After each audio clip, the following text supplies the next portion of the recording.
ঈদের খুশিতে আমরা আনন্দে কাটাচ্ছি দেশের মধ্যে।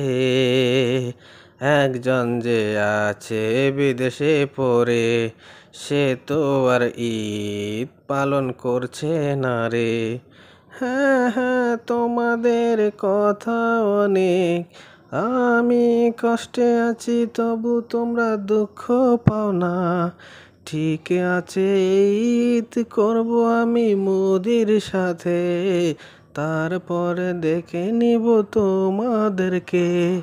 হ্যাঁ গো আপা, ঈদের দিন এমন কথা বলো না।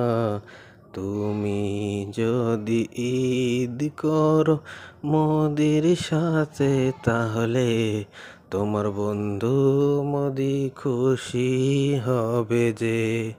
সে তো খুশি আছে আমার সাথে, আমরা ঈদ করছি একই সাথে।